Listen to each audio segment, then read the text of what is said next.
So Royal Rumble season is over and WrestleMania season is on. We started off with Roman and Corbin, which was a fun brawl. It was kind of what you expected. It went on a little bit too long, I thought. I thought if you shaved 5 minutes off it would have been a bit better. But yeah, they did everything they needed to do. Roman won, which was the right call. And Roman, I think, also dropped a porta potty on Corbin. The first of the two Royal Rumbles, we started with the women's. Mandy Rose was saved by Otis in the most ridiculous Royal Rumble elimination save ever. But it was really, really funny. Dakota Kai got thrown out really quickly. If you've seen some of my videos, you know I love Dakota Kai. And I was really disappointed that she got thrown out as quickly as she did. But kind of to add insult to injury, the girl who eliminated her, Chelsea Green, was immediately thrown out as well. And also Tegan Nox came in later. Why wouldn't you continue the Dakota Tegan story in the Rumble? I mean, they're wrestling on Wednesday on NXT, so build that story, build that match. Santina came back, Santina Marella, and immediately eliminated himself, it was really funny. And then Shayna was 30, came out, cleaned house, as most people expected her to do, and then was eliminated last by Charlotte. Now, I actually called Charlotte winning this match because I thought WWE aren't going to send Charlotte to WrestleMania without a title match. But I think this really hurt Baszler. No, there were a lot more people that you could have picked as a winner that would have been better, I think. But we'll see. So if there's a new trope for the Royal Rumble pay-per-view, is that the match after the first Rumble of the night dies a death. In 2018, it was The Bar versus Seth Rollins and Jason Jordan. Remember those two? 2019, it was AJ Styles and Daniel Bryan. And this year was Bayley versus Lacey Evans, which was a match that I really never got into to begin with because I can't buy Lacey as a babyface. Bayley won, which was the right call. Fiend versus Bryan was what it needed to be. It was a good brawl. I really liked the viciousness of both guys just whipping each other with that strap. Again, not much change in terms of titles at the Rumble pay-per-view, which I think is the right way to go. You kind of want to come out of there knowing what's what in the run-up to WrestleMania. Then you had the non-Rumble match of the night, which was Becky Asuka. I really, really liked this match.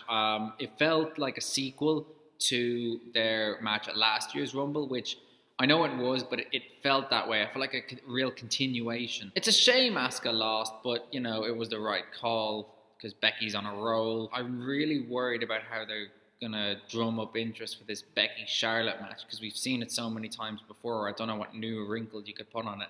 It felt like it peaked at Evolution because that was the best women's match of all time, in my opinion.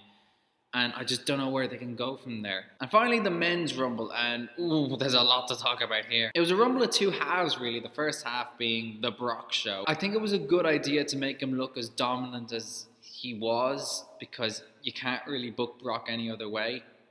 What did annoy me, though, was the amount of dream matches that were coming out of the first half of that Rumble. Brock versus Cesaro, Brock versus Nakamura, Brock versus Kofi in a rematch. They were all kind of squashed with how easily Brock eliminated all of them. Guys like Elias and Rowan and MVP, welcome back, man.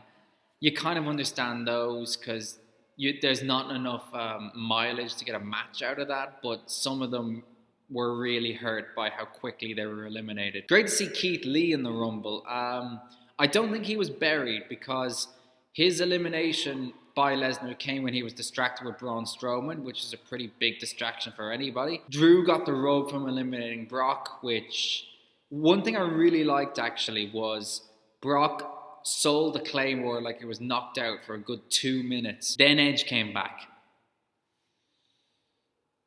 Oh, I love this return. I don't really have the words for how good this return was, so you could probably find people that are a lot more qualified than me who can better articulate it, but I'll just say it was just brilliant. And you could tell how much he was buzzing to be out there during his entrance. It was amazing. Matt Riddle got tossed out really quickly, which I didn't like. And then the final two were Drew and Roman, and I think this is a trope now. Roman trolling people by thinking he's going to win the Rumble and then be thrown out. He's been runner-up now 2014, 2017, 2018, and now this year 4 times. So it's a good way to build suspense because whoever is across the ring from him in the last bit of the Rumble, you think, oh, he might not do it because it is Roman Reigns. But ultimately, Drew was the right choice.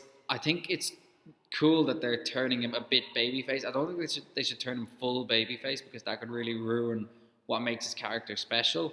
But badass Drew versus badass Brock is a badass title match for WrestleMania. The silly pirate WrestleMania. So that was the Rumble. Good overall. Few hang-ups, but every pay-per-view probably has those. And I think if you wanted to start building hype for the road to WrestleMania, you couldn't really have done it any better.